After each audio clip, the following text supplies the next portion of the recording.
AviationPros.com is the portal website for AMT, Airport Business, and Ground Support Worldwide magazines. Visit daily for breaking news, industry blogs, and insightful articles from our magazine's editorial team. And don't forget to sign up for our publication's daily e-newsletters.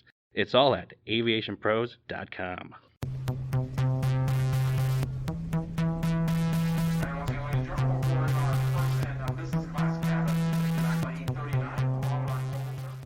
Hello and welcome to the Aviation Pros podcast. I'm Christina Marsh, editor of Airport Business, and today I'm joined by editorial director Joe Petrie to discuss the 2023 Passenger Experience Survey Report. The survey looks at the strengths and weaknesses airport leaders see in their facilities to ensure travelers are having the best experience within their terminal and choosing the airport for future travel as well. So Joe, what kind of experience do passengers expect from airports? It's really fascinating how this has changed over recent years.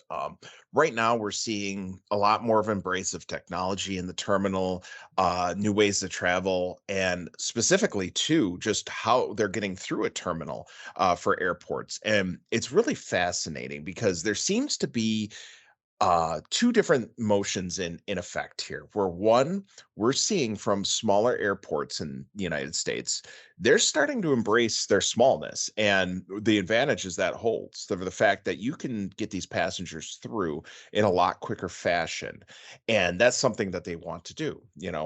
Granted, the airport is the probably the best part of the travel experience at this point. Let's be honest, how things have gotten with the airline industry. So airports have a lot on their shoulder when it comes to making sure they have the best experience available. So that coupled with the fact that you have a smaller terminal, that just means people aren't going to be as confused. They're not going to be lost. They're going to have that.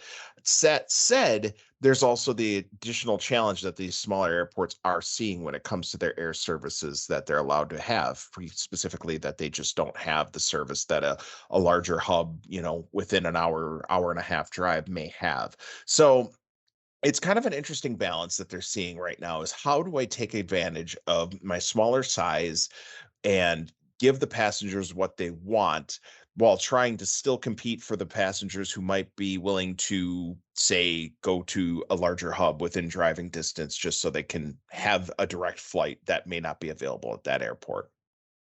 Sure. So, in what areas are we seeing more and more demand from the passengers? Is that parking, concessions, and how are airports working to meet these expectations?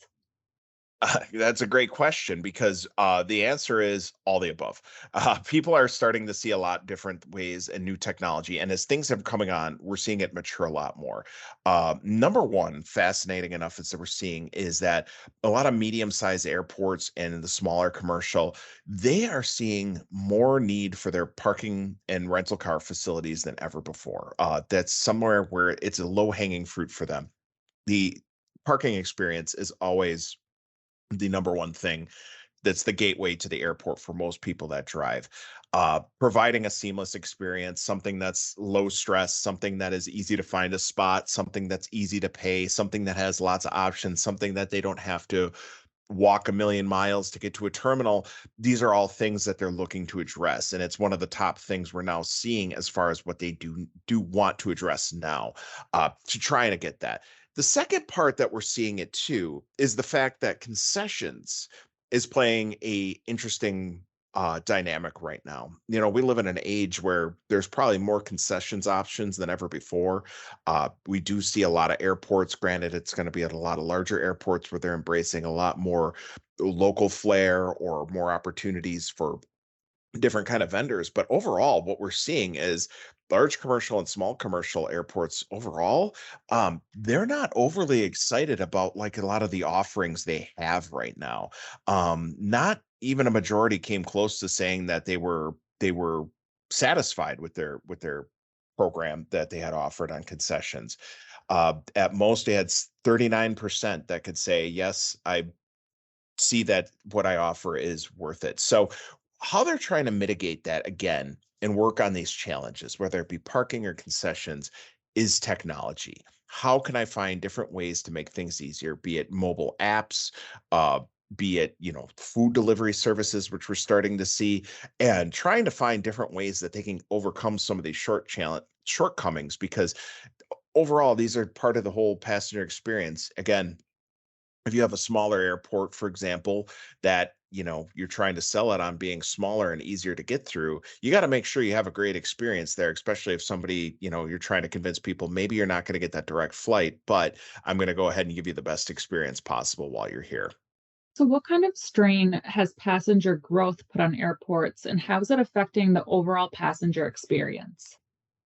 Number one, the security checkpoints across the board. We're seeing that is the number one challenge that everyone's dealing with.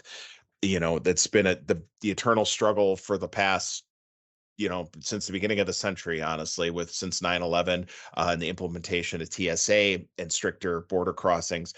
You have lots of antiquated facilities that are fitting TSA checkpoints, security checkpoints into areas that they cannot go, or they just have to make do where they are.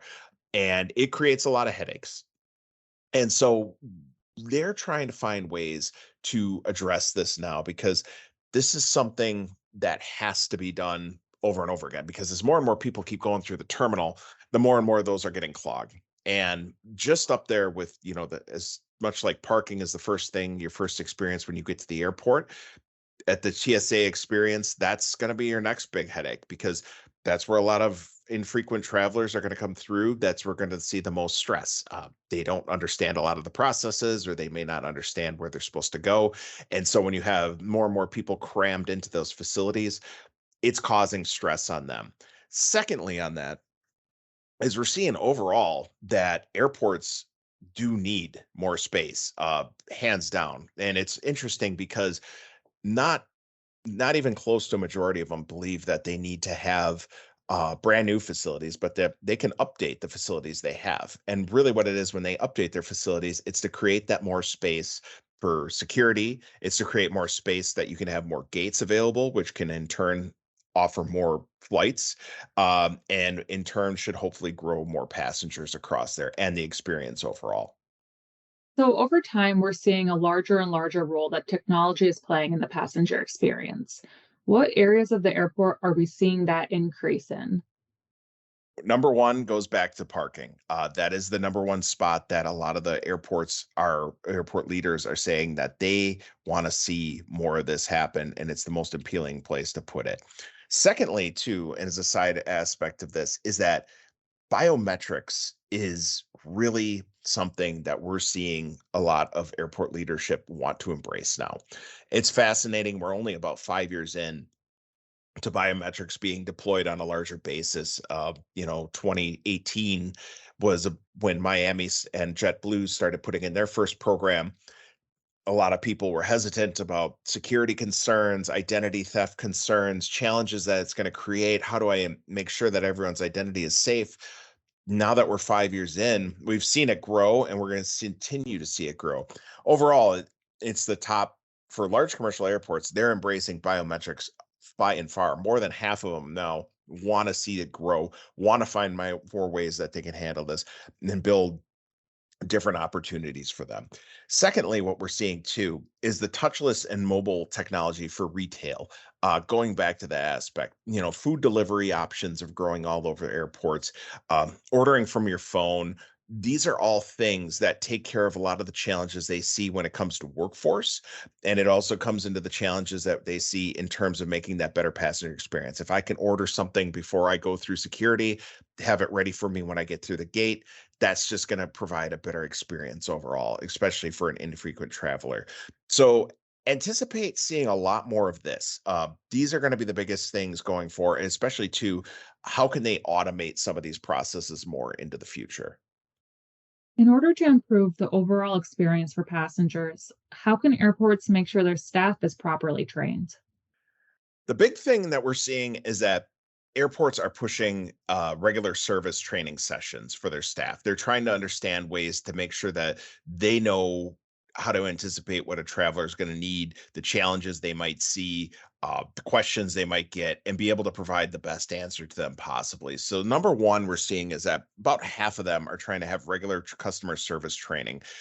Most airports are overly satisfied with the service that they're having, but they do see needs for improvement when it comes to finding ways to find even better staff. And I find it interesting. We're at a point now where recognition programs for airports are growing, that they're seeing it's worth it, that if you have some kind of monetary incentivization, or just even kind of just a recognition internally for a job well done for a lot of service employees, it does work as a motivating factor.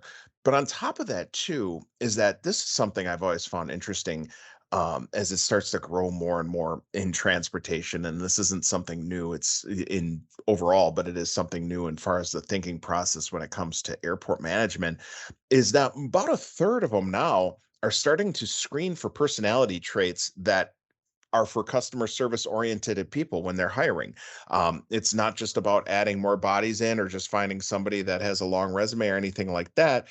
It's going into something that is going to grow, um, a person that is just naturally inclined to help others, and that they're going to provide that great customer experience overall. So finding those types of people, I anticipate, just airports I've been talking to, airport leaderships that was involved with this survey, they see that as something that they can continue to grow. And it's about finding the embracement of technology and the right type of staff that they can build to help support that technology as well. And they work in tandem by having people that are more inclined to be able to handle the larger customer experience inside an airport.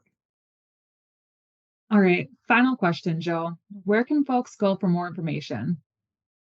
You'll be able to find our passenger experience survey on the Aviation Pros website. And also, if you follow us on our LinkedIn page, it'll be available there. And it'll also be available for a download via our newsletter. Thanks again for listening to today's podcast. Stay up to date on industry news, current issues, and information specifically for airports, airport operations, FBOs, and airport-based business by subscribing to Airport Business Daily Newsletter. And as always, please continue to visit AviationPros.com.